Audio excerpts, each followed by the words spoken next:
Elle m'a enfermée en dehors de chez moi le soir de la Saint-Valentin. T'avais qu'à pas partir. Voilà.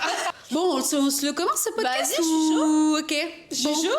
Bonjour chou. Bonjour chou. Bonjour les choux. Ça va chou? Ouais. Bien? Ouais. J'aime bien quand tu me demandes à chaque fois comment ça va alors qu'on se voit tous les jours de toutes les minutes. Écoute, la journée. je trouve ça super important de te demander comment tu te sens avant de commencer ce petit podcast. Écoute, je me sens bien. Mais chou, contente que ça aille bien, contente. Enfin, j'espère que vous allez bien aussi. Moi, je t'ai pas dit que j'allais bien. Bah si. Non, tu m'as pas demandé, tu me demandes jamais. Ah ouais? Mais tu te calmes, hein. Je te demande tout le temps, tu me demandes jamais. Mais parce que je sais que tu vas bien, je passe toutes mes minutes de ma vie avec toi. Moi aussi. Bon, tu vas comment, chou? Bon, ça va. Ouais, ok, cool. On est trop contente de vous retrouver pour l'épisode 5. On va parler de quoi aujourd'hui?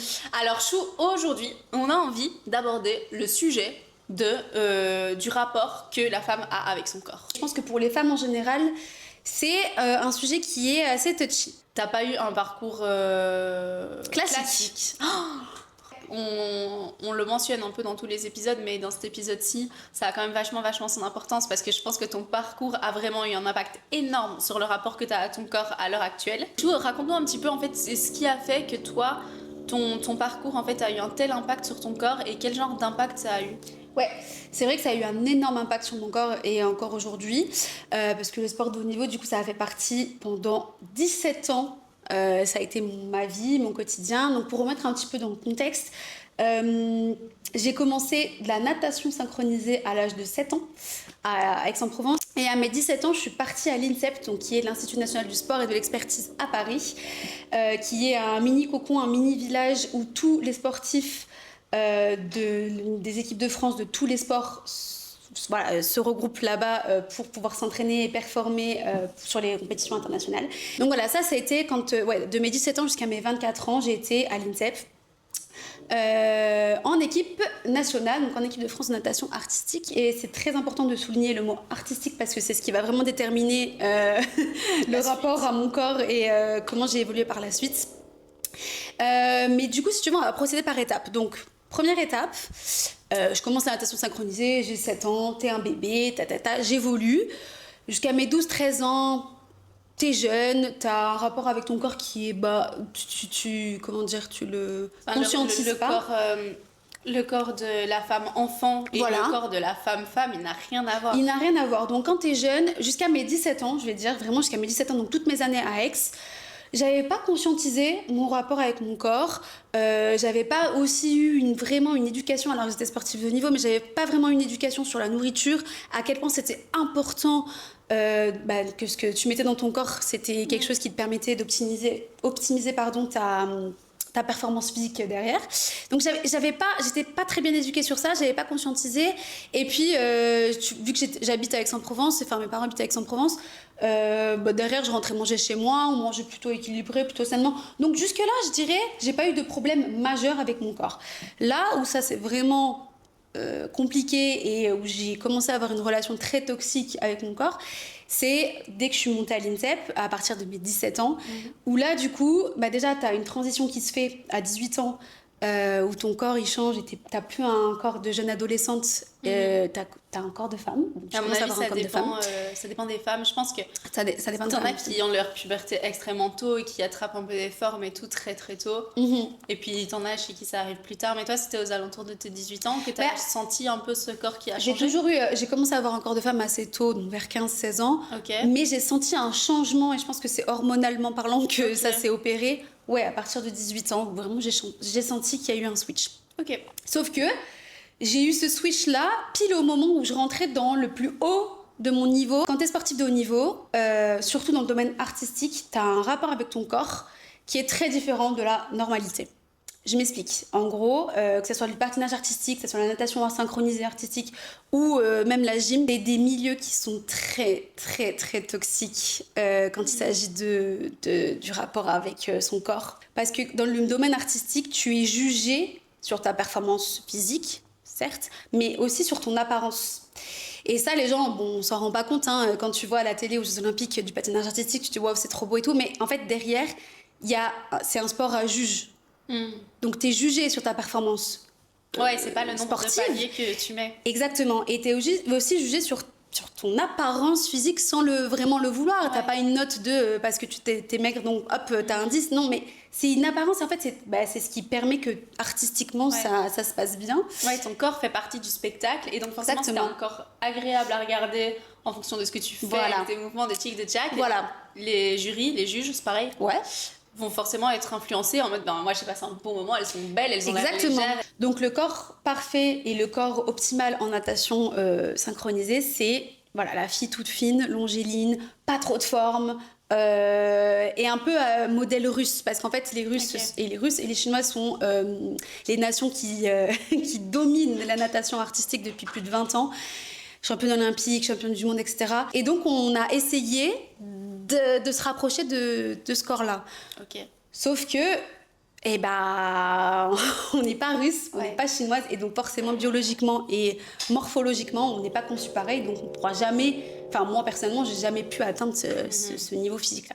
Voilà, donc ça c'est un petit peu pour remettre un petit peu dans le contexte et que vous compreniez un petit peu par la suite comment ça a pu évoluer d'une manière assez toxique. Qu'est-ce qui fait qu'à l'heure actuelle, même si ça fait maintenant, si je me trompe pas, 5 ans que tu as arrêté le sport de haut niveau, 5 ans que j'ai arrêté. Qu'est-ce qui fait qu'à l'heure actuelle, tu as toujours, je me permets de le dire parce qu'on habite ensemble depuis très longtemps, tu as toujours un rapport avec ton corps complètement biaisé. Qu'est-ce qui a fait que ça a à ce point laissé des traces? Parce que tu vois, d'un point de vue extérieur, on peut se dire, ok, ça a dû être dur pendant cette période-là, mais maintenant, elle a arrêté, elle est sortie du sport, elle pourrait avoir un rapport sain avec son corps, donc c'est que tu as vécu.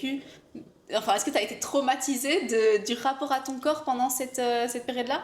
Ce qu'il faut comprendre, c'est que quand j'arrive à l'âge de 17 ans à l'INSEP, donc dans cette structure, t'es très encadrée, très accompagnée. Donc t'as des médecins, t'as des kinés et t'as des diététiciennes. Et nous, on était suivis par des diététiciennes, du coup par une diététicienne.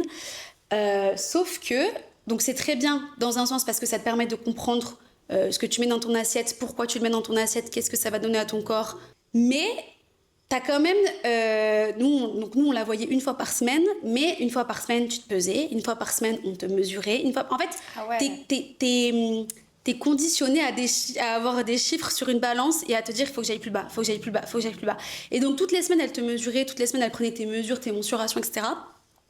Et en fait, de là, elle construisait un graphique. Et en fait, tu voyais ta courbe soit faire ça, et donc là, c'était pas bon signe, soit faire ça, et dans ce cas-là, tu étais plutôt contente. Si vraiment ça allait trop bas, donc là, il y avait danger, donc voilà. Et si tu étais constante, c'était très bien. Donc en fait, il fallait tout le temps que tu sois constante, soit en fonction des coachs et de l'objectif qu'elles ont pour toi, c'est-à-dire soit de perdre du poids, soit d'en prendre selon les cas. Moi, vous vous doutez bien, c'était tout le temps d'en perdre. Donc moi, si ma courbe, elle était comme ça, limite, c'était pas bien, il fallait qu'elle descende, quoi. Un jour, cette diététicienne vient me voir, elle me dit, écoute, Inès... J'ai eu une discussion avec tes coachs, je suis pas d'accord avec ce qu'elles ont dit, mais je suis obligée de te le dire quand même. Elles veulent que tu perdes de la poitrine. Et donc voilà. Et donc là, je la regarde, je me dis, mais comment ça, je dois perdre de la poitrine? Comment je fais? Parce que tu peux pas perdre d'une zone ciblée, c'est impossible. Soit tu perds d'une manière générale, mais cibler un endroit où tu dois perdre du gras, c'est impossible. Surtout au niveau de ta poitrine, c'est quelque chose de génétique. Enfin, tu peux pas changer ça, à part faire une réduction mammaire. Ma foi, tu peux pas changer. Tu y as pensé quand elle t'a dit ça? J'y ai pas pensé parce qu'il est hors de question que je fasse une réduction mammaire, mais j'ai pleuré et je me suis effondrée. Je me suis dit, mais comment ça, je dois perdre de la poitrine? Elle me dit, écoute, je suis pas d'accord, je leur ai dit que c'était impossible. Mais voilà, je dois quand même te le dire. Et moi, c'est des choses qui m'ont bouleversée. Et derrière, je pense que ça, c'est sûr, derrière, ça reste dans ton psychologie. On dirait que c'était uniquement en mode restriction, oui. Et pas en mode on t'explique un bon équilibre et tu... Enfin, tu vois ce que je veux dire? Mais en fait, je pense que de base, la diététicienne, son rôle, c'était ça, c'était justement d'enlever ce côté malsain. Mais en fait, on était tellement matrixés par nos coachs et par le fait de voir aussi les autres, de se comparer tout le temps avec les autres aussi. Moi, je me comparais tout le temps avec mes coéquipières. Je m'entraînais entre 40 et 45 heures des fois par semaine. Et le soir, je mangeais un bol de soupe. Je sais pas si on se rend compte, parce que dans la vie de tous les jours, manger une soupe le soir, c'est ok. Mais dans un quotidien de sportive, de haut niveau, ça va pas être un peu en sous-alimentation tellement tu dépenses. Donc moi j'en étais arrivée là et un jour, donc pour tout ça pour dire que je me blesse, pendant un an c'était compliqué et j'ai une de mes coachs qui me dit, écoute Inès, moi je pense que elle me dit, moi je pense que si tu t'es blessée, c'est parce que, enfin si ta hanche elle a pété, c'est parce qu'elle supportait plus ton poids. Il est important de préciser, c'est qu'à cette période-là, de tout ce que tu nous racontes là, Nous, on imagine que t'étais boule alors que t'étais comme ça. Moi, maintenant, je vois les photos de quand j'étais athlète et je me dis, mais comment j'ai pu à ce moment-là me trouver grosse, parce que c'est même pas je me trouvais un peu, non, je me trouvais grosse, le mot grosse. Chou, à chaque fois qu'elle se regarde dans un miroir et qu'elle se dit pas oh ça va, elle me dit Chou viens un peu, il affine le miroir, non? À chaque fois, Chou, même quand t'es venue dans ma chambre la dernière fois. Mais ton miroir de ta chambre il affine. On a le même. Non, je crois pas. Il y a eu cette phase où j'ai arrêté le sport de haut niveau et où du coup j'ai été où j'ai été normale, mais j'ai dû apprendre à vivre normalement et du coup à réapprendre à aimer un corps qui ne fait plus 45 heures de sport par semaine et qui du coup n'est plus athlétique, n'est plus parfait selon moi, parce que c'était ma vision du corps parfait. Et donc ça c'est dur psychologiquement de se retrouver face à un corps dont t'as pas l'habitude et il faut réapprendre à aimer son corps, donc ça a été très dur. J'ai dû réapprendre aussi à faire du sport autrement, donc tu vois maintenant je fais plus de pilates, plus de sport un peu plus doux, qui me permet un petit peu de me reconnecter à mon corps et à me dire ok maintenant c'est comme ça, mon corps il a changé, je l'accepte un peu plus. J'ai été sportive, j'ai eu un corps qui était très bien, mais ça c'était avant, maintenant c'est une autre version de moi, tu vois. J'évolue aussi en fonction de mes chapitres de vie, ce qui est logique. Chou, raconte l'histoire avec le gars qui est venu, je crois que c'était pour votre prépa olympique ou avant un truc super important, là, l'américain. Donc cette anecdote-là, donc prépa olympique pour les Jeux olympiques Tokyo 2021, je crois. On est en prépa olympique et on fait venir un intervenant qui a déjà réussi à faire qualifier l'Italie aux Jeux olympiques. Donc vraiment un monsieur qui pèse dans le game, quoi. Donc ce monsieur vient, c'est un Français mais qui habite aux États-Unis, donc il vient et tout. Et je sais pas, l'entraînement se passe pas très bien. Bref, il nous prend, on était tout alignés, je me souviens, on était 10, nous les 10 alignés. Et donc, il nous dit ce qui va pas dans l'entraînement, blablabla. Et puis, il nous dit, pour ajouter, je pense qu'il faut que vous perdiez toutes entre 7 et 10 kilos. D'accord. Sachant que donc on était déjà très, très fit. Moi, je le prends personnellement. Quand on me dit des trucs comme ça, je me dis oui, il faut que je perde encore plus de poids. Mais il y en a d'autres, il faut avoir en tête qu'il y en a d'autres dans mon équipe qui sont très, très, très fines, très maigres, voire au bord de l'anorexie. Je pense qu'il a balancé ça sans forcément viser tout le monde. Mais en fait, tout le monde l'a pris personnellement. Est-ce que tu te rends compte l'impact que ça a eu, nous, derrière moi, je me disais, mais comment on va perdre 7 kilos, sachant que j'étais déjà à mon poids je pouvais pas aller en dessous. Un truc qui est important de... Pardon, je t'interromps. Un truc que je trouve important de souligner, c'est que... c'est super important de pas faire une fixette sur ton poids, genre le poids qu'il y a sur la balance. Le muscle pèse beaucoup plus. J'avais pas de gras. Et mais donc du coup je trouve que les gens ils ont tendance à faire une fixette sur un poids sur la balance, mais pas du tout, c'est juste un peu comment tu te sens bien, etc. Et le muscle est plus lourd que la graisse, c'est comme ça et c'est à prendre en compte, je trouve. Oui, et ce qui est à prendre en compte aussi, c'est que tu vois, dans mon équipe, donc, on était assez diversifiés. En termes de gabarit, de morphologie, je parle. Donc il y a eu des filles qui étaient aussi très maigres et qui du coup devaient prendre du poids, et à l'inverse ont peut-être vécu le truc en mode elles en avaient marre qu'on leur dise mange plus. Et je sais que toi tu l'as vécu un peu comme ça, à l'inverse de moi.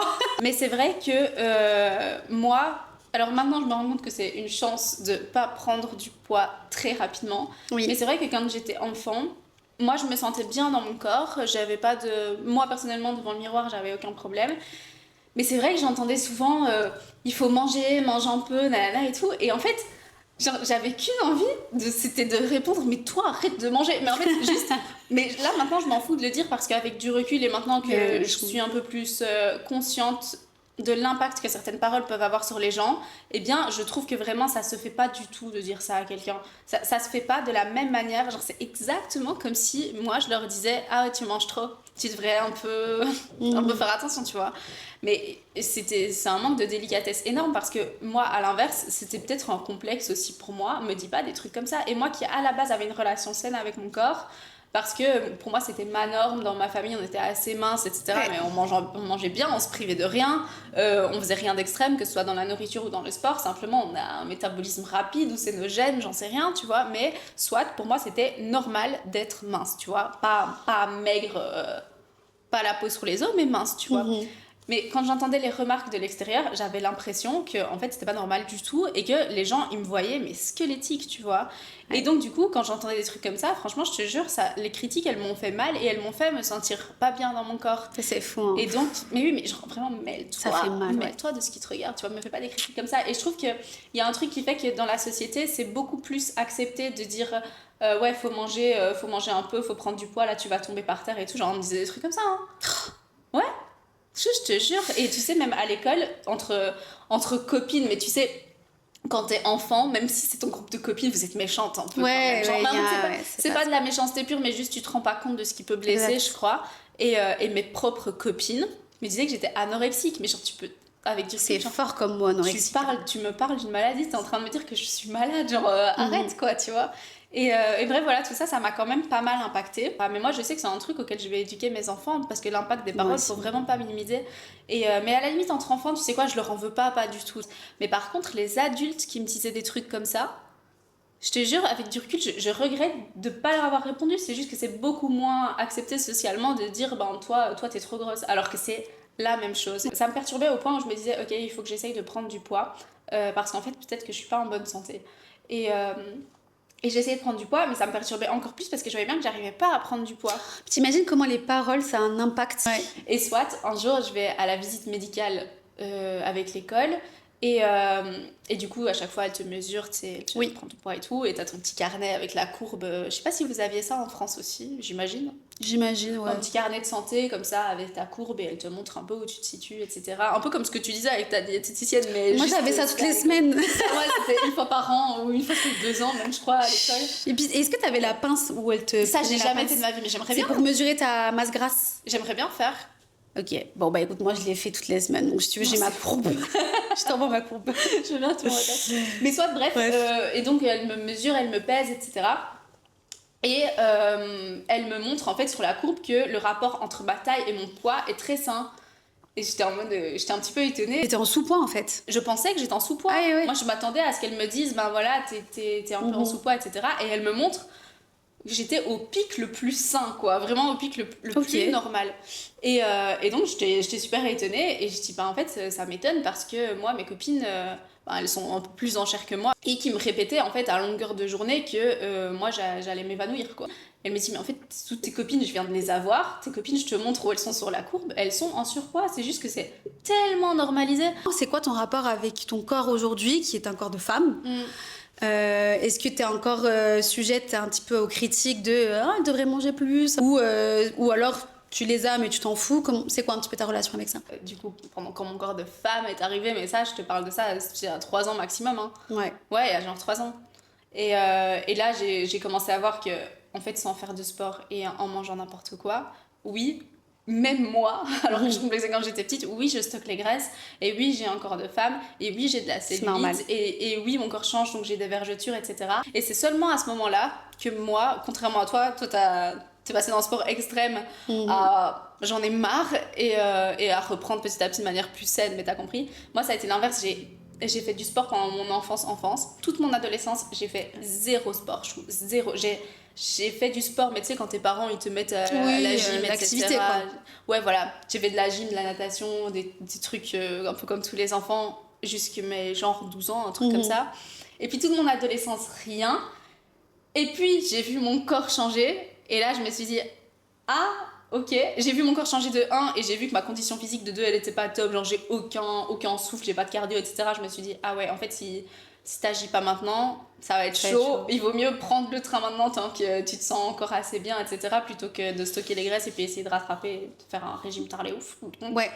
Voilà, donc en fait, à ce moment-là, quand j'ai vu mon corps qui a commencé à changer, j'ai commencé à m'intéresser au sport et j'ai commencé à m'intéresser à mon alimentation. J'ai l'impression d'avoir enfin trouvé une stabilité vraiment de sport santé. Quand t'es dans ce petit truc, t'as un petit focus wellness, longévité, sport santé, etc., tu te rends compte de l'importance de ce genre de choses. Et donc, pour en revenir à notre sujet initial, je pense que tout ça fait que t'as un rapport plus sain avec ton corps parce que au-delà de ce à quoi il ressemble vraiment physiquement, t'as ce truc où t'es consciente, t'es en conscience de faire du bien à ton corps, et donc je pense que quand t'es comme ça, tu es plus en paix avec ton corps aussi, parce que tu te dis, ok, je lui fais du bien, donc s'il ressemble à ça là maintenant, c'est que quand il est comme ça, il est bien. Exactement. Mais je pense que cette vision qu'on a un peu du corps parfait de la femme et comment ça doit être, elle est hyper biaisée aussi par les réseaux sociaux, hein, qu'on se le dise. Hein. Ouais, de fou. Moi, ça y a joué énormément, ça y joue encore. Franchement, ça serait mentir que de dire que ça y joue plus. Quand je vois les Kendall Jenner sur leur Insta, je me dis, j'aimerais tellement avoir son corps.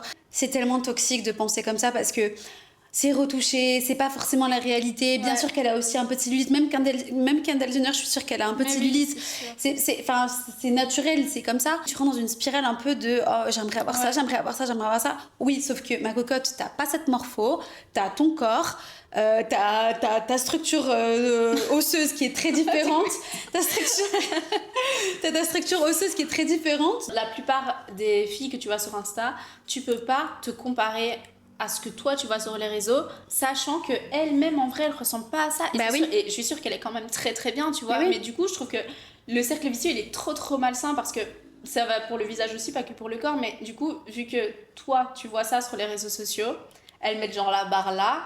Toi, tu vas vouloir te retoucher aussi pour jouer dans la même cour, tu vois ce que je veux dire. Sinon, c'est pas juste. Tu vois ce que je veux dire. Puis tu biaises aussi les garçons. Pour eux, la femme trop fraîche, trop parfaite, qui fantasme. Alors même eux, je pense qu'ils sont biaisés. Déjà, toi, tu te compares par rapport à toi, quand tu t'aimes bien, tu t'aimes pas, tu te compares aux meufs des réseaux, etc. Mais en plus de ça, je vais me dire, eux aussi, ils voient ça.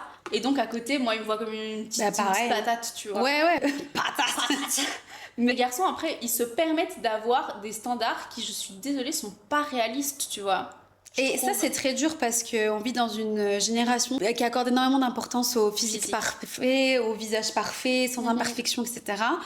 Mais qu'on remette un petit peu les choses dans leur contexte et si on remonte un petit peu le fil de l'histoire, tu te rends compte qu'en fait, les standards féminins, ils ont tellement évolué au fur et à mesure des siècles. Quand je prends à l'époque même de la préhistoire, tu vois un petit peu les statuettes qui... Ouais, tu vois ces bien statuettes, enrobées, ces elles étaient femmes-là. bien enrobées. Et en fait, à l'époque, dans les anciennes civilisations, plus t'étais une femme qui avait des formes et qui était un peu plus ronde, plus ça voulait dire que t'étais en bonne santé. Et du coup, plus t'étais désirable au sein de la gente masculine, tu vois. Pour enfanter. Ben, en fait, ouais, je pense qu'il y avait cette dimension. Truc un peu animal. Il y avait cette dimension un petit peu animal, instinct animal de si elle a des hanches, donc il y a de la place. Attention ton café. Ah ouais. Je vais le poser. Mais oui, c'est vrai que t'as ce truc de instinct. Ça va ce instinct truc, de reproduction. Voilà, un instinct totalement animal. Et donc, du coup, t'as ce truc de, ok, si elle avait des plus grandes hanches, du coup, il y avait plus de place pour l'enfant. C'est un peu brutal ce que je dis, mais c'était un peu plus. Enfin, t'avais de la place pour que l'enfant passe. Donc, inconsciemment, je pense que c'était plus désirable d'aller vers des femmes qui avaient des hanches, etc. Et puis plus on a avancé, plus ça a changé au niveau des standards. Donc tu vois, on est passé, je pense que tu prends la période déjà du 19e siècle où on mettait des corsets aux femmes pour leur serrer la taille parce que c'était plus désirable du coup d'avoir une taille plus fine avec des hanches qui partaient un petit peu sur le pain, un peu plus évasées. Et puis petit à petit, on est parti, je sais pas, dans les années 2000, où c'était à la mode de mettre des jeans taille basse et des crop tops, et donc du coup il fallait avoir un ventre un peu tout plat. Tu vois comme quoi les standards féminins, ils ont énormément évolué. J'ai l'impression que là, à notre époque, là tout de suite, il y a quand même moins de normes qu'avant. Oui, J'ai l'impression qu'avant c'était plus normé en effet en fonction des époques, etc. J'ai l'impression que maintenant, t'as à la fois ce côté un peu mannequin, Victoria's Secret, Kendall Jenner, etc. Mais à la fois t'as un côté aussi très Cardi B, Nicki Minaj, Kim Kardashian. BBL. Là, on est sous BBL. Sous BBL. On est une génération sous BBL, en fait. Mais, oui, c'est vrai, t'as un peu les deux extrêmes. Mais en fait, vrai. C'est un peu... si les Sims, en fait, tu crées ton avatar. Maintenant. Mais du coup, il y a ça aussi, on en a jamais parlé, mais le fait que maintenant, faire de la chirurgie esthétique, c'est beaucoup normal. plus commun qu'avant. Donc, en fait, ce qui est fou, c'est que t'as des femmes qui vont chez le chirurgien pour faire un BBL, et le chirurgien leur dit je peux pas, t'as pas assez de graisse, donc elles sont dans un truc où elles doivent prendre du poids pour pouvoir aller faire leur BBL, au lieu que le travail il soit directement en fait d'aller à la salle pour perdre du ventre et grossir tes fesses si t'as envie de grossir tes fesses. Mais du coup t'as un peu ce truc où entre les réseaux sociaux, c'est complètement biaisé, c'est complètement retouché, c'est n'importe quoi, et Et la chirurgie, t'as un peu ce truc où la compétition, elle est devenue hyper unfair. Alors c'est pas une compétition, mais bien sûr. la comparaison, elle est quand même là, on va pas se mentir, tu vois. Enfin mon chou, voilà, on est quand même dans une génération qui est très biaisée par les réseaux sociaux. Mais pas que, je pense que le contexte socio-économique, il y joue aussi beaucoup, je trouve, dans les standards féminins. Typiquement, tu vois, t'as un peu ce cliché de un homme qui réussit, il va se mettre avec un profil plus mannequin, grand, élancé, etc. Genre dans les milieux socio-économiques considérés plus élevés, tu vois. Et ben j'ai l'impression que d'être très mince et tu vois, d'avoir vraiment ce corps fit, tout de suite, ça va être associé à quelqu'un qui a une maîtrise de son corps, quelqu'un de discipliné. J'ai l'impression qu'en Europe et peut-être un peu plus, enfin en Occident, j'ai l'impression que t'as un peu ce truc qui est presque plus divisé par classe sociale. C'est mon ressenti, hein. Mais comment dire, quand t'es plus mince, c'est associé à une certaine élégance, tu vois ce que je veux dire? Oui. Alors que si t'as plus de forme, dans ce genre de milieu, j'ai l'impression que ça va être associé plus à une vulgarité. Alors que dans des milieux plus populaires, avoir plus de forme, ça va être plus chaleureux, mieux vu, tu vois, plus attirant, etc. Et puis dans une classe sociale un peu dite supérieure, t'as ce truc d'image, de maîtrise, de discipline, d'élégance, de classe, tu vois, qui va être associé à une femme plus fine. Ouais. Je pense qu'il y a l'environnement géographique qui joue. T'as des préférences un peu différentes en fonction de ta norme, encore une fois. Je pense que t'as un peu les classes sociales qui jouent aussi. Et aussi, ça rejoint un peu quand tu parlais de l'histoire, mais aussi les générations. Mais du coup, notre génération, je trouve que c'est un peu les extrêmes en tout point. Pour en revenir à ce que je disais au début, c'est aussi un peu les extrêmes en termes de la vague de body positivity, tu vois. Oui. Je voulais en parler tout à l'heure. Vas-y, je t'en prie. je t'en prie. Tu m'en pries. Écoute, moi, je t'avoue, parfois, ça dépend. Je trouve ça hyper bien, forcément, le fait de mettre en avant qu'il faut s'accepter comme on est, que c'est super important d'être en paix avec son physique.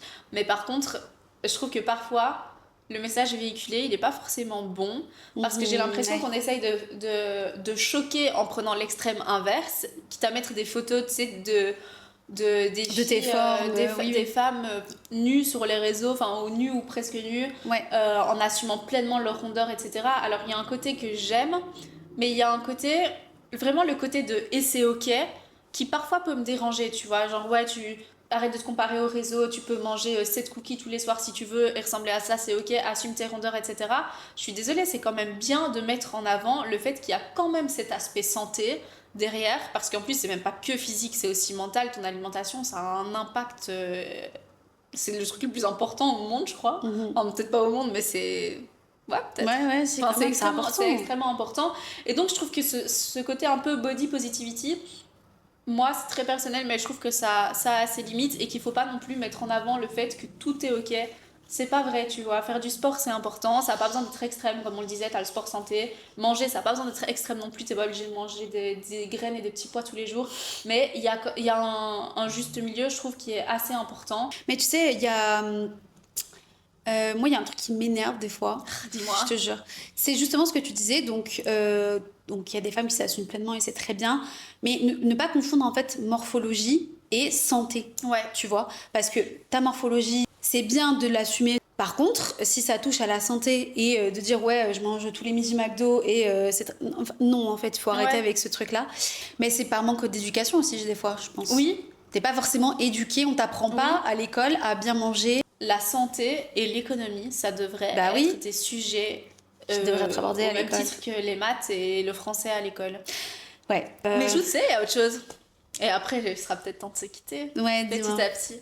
Mais je pense aussi qu'il y a ce truc de mais c'est facile à dire, mais prendre soin de soi, ça coûte cher. Je pense que tu prends plus plaisir à prendre soin de toi quand tu as les moyens de le faire, parce que tu prends plus plaisir et tu es plus motivé à aller au Pilates, par exemple, si tu as ton abonnement dans une chouette salle, etc., plutôt que d'aller acheter ton tapis et faire une vidéo YouTube dans ton salon. C'est sûr que c'est plus facile de prendre soin de soi avec de l'argent. Alors c'est clair que aller acheter un saumon fumé bio au supermarché, etc. Oui, ça coûte cher. Mais par contre, tu vois, quand tu vois parfois les caddies des familles qui font pas spécialement attention. Tu vois plein de Kinder Bueno, tu vois des sodas, etc. Parce que c'est normal de boire des sodas dans la vie de tous les jours, etc. Je suis désolée, mais tout ça, c'est des choses qui coûtent cher et c'est des choses que toi, dans ton caddie sain, tu n'as pas. Et donc, tu peux te permettre de remplacer en achetant juste des pommes de terre, des champignons et du poulet. Très honnêtement, ça coûte très cher de bien manger. Je trouve que ça coûte cher de manger tout court. Oui, d'accord, ça oui. Si tu veux acheter une bonne tomate sans pesticides, qui vient pas d'Espagne, enfin, j'imagine, je crois que c'est Oui. beaucoup plus cher que la tomate qui a été sous pesticides en Espagne. Oui, et donc, ça, du je coup, suis d'accord. Ça, mais je suis ouais, mais d'accord, donc c'est ça coûte, encore c'est une un autre, budget de bien manger. Oui, mais il y a bien manger et bien manger. Je pense que tu peux manger juste équilibré. Et oui, malheureusement, de nos jours, c'est pas facile de trouver du bio à des prix abordables, etc., etc. Mais je veux dire, juste de manière classique, il y a déjà un pas énorme, je trouve, entre le fait de remplacer les plats préparés, les trucs surgelés, parfois c'est bon, mais de remplacer les conneries que je citais juste avant avec des fruits, des légumes, des aliments non transformés, tu vois, c'est déjà un pas énorme. Et pour moi, ça, c'est pas plus cher que ça, je suis désolée. Et si tu passes par contre dans le fait d'aller dans les petits supermarchés locaux, dans le bio, etc., oui, ça peut vite coûter très cher, ça, je suis d'accord, mais je trouve ça encore un autre step, et si vous pouvez l'atteindre, c'est super, tu vois. Mais je pense quand même que quand tu vas au supermarché, tu peux ressortir avec de quoi manger pendant une semaine pour le même prix en achetant des trucs sains, équilibrés ou des conneries. Ouais. Je sais pas. À Si. voir. Mais ce qui est fou, et moi je trouve ça dingue, pourquoi ce qui est censé être bon pour notre santé est plus cher que ce qui est mauvais pour notre santé? Non, mais quand je dis bon pour notre santé, je parle vraiment juste de fruits, légumes bio, sans pesticides, qui ont pu être récoltés dans la campagne d'à côté. Enfin, trucs locaux, quoi. Je veux dire, c'est fou. Parce que c'est oui, mais rare. c'est plus rare, mais je prends l'exemple de nos grands-parents, la génération de nos grands-parents, et je pense qu'ils se rendaient pas compte du luxe qu'ils avaient de pouvoir aller au marché d'en face et acheter leurs légumes, leurs fruits et légumes. Bref, parenthèse fermée, tout ça pour dire que avoir aujourd'hui une relation très saine avec son corps, c'est pas évident. C'est un travail quotidien sur soi-même, sur son rapport à la nourriture, son rapport à son corps, la façon dont on se voit. Ouais. Et je trouve que c'est bien quand tu peux avoir des gens dans ton quotidien qui t'aident à te réapproprier les choses de ton quotidien. Moi, ça m'aide de toi t'avoir et que dans le miroir, quand je viens de te dire est-ce que c'est le miroir qui m'amincit ou pas, et que ce soit toi qui me dise non mais là tu phases, arrête. Ouais, parfois tu vois, te mettre un peu de stop. Ouais. Non mais ça m'aide, hein. Cool. Ça m'aide dans mon quotidien et ça m'aide à me rendre compte que non mais ça va pas. Donc ça, je pense que c'est important d'avoir des personnes qui t'entourent dans ton quotidien et qui peuvent t'aider aussi à retrouver cette relation saine à ton corps. Oui, je pense. Voilà, Chou. Écoute, Chou, en tout cas, ça m'a fait plaisir d'en parler. Ouais. Et honnêtement, si je pouvais dire une seule chose, c'est que en tant que femme, on le sait, c'est pas facile d'avoir un rapport sain avec son corps. Donc si au moins on pouvait un peu, comme tu viens de le dire, voilà. Au moins entre nous, on supprime le jugement, on se permet pas de demander ça aux hommes parce que bon, c'est cause perdue. Mais non, je rigole. Non, des fois, il y a des hommes qui peuvent t'aider aussi. Hein. Oui, de fou. Attention. Hein. Oui, non, c'est vrai.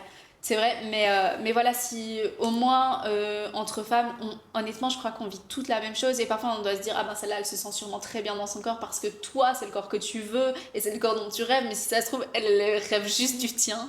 Mais c'est un truc que j'ai envie de rappeler honnêtement, c'est de pas minimiser l'impact des paroles que vous pouvez avoir, parce qu'on se rend pas compte des traces que ça peut laisser dans la tête des gens, et vraiment même si c'est socialement plus accepté de dire à quelqu'un t'es trop mince, mange, plutôt que de dire à quelqu'un t'es trop gros, arrête de manger, c'est pas pour autant que ça impacte moins. Si on a pu vous aider à relativiser, à avoir moins de jugement sur son propre corps, bah ma foi ce sera une petite victoire, parce qu'on essaie aussi de se le faire entre nous.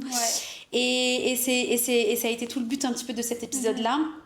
Et comme l'a dit Chou, d'arrêter d'avoir des paroles et même des pensées qui peuvent être nuisantes. C'est pour ça, des pensées nuisantes envers soi-même. Si aussi. Quoi on peut, si notre corps ne nous convient pas, je trouve qu'on peut avoir tendance à tomber dans des extrêmes, que ce soit des extrêmes de sport ou des extrêmes de régime. Oui. Il y a personne qui tient un extrême sur le long terme, et dans tous les cas, je le conseille à personne, enfin je le souhaite à personne parce que c'est pas sain.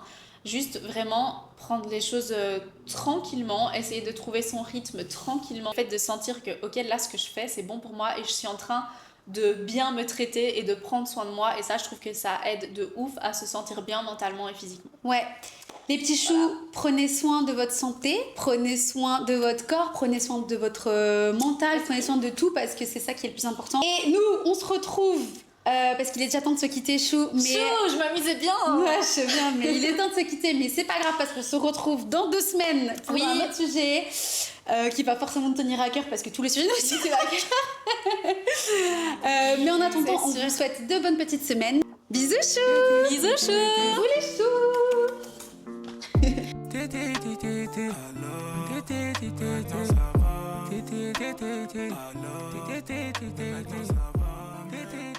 Hello.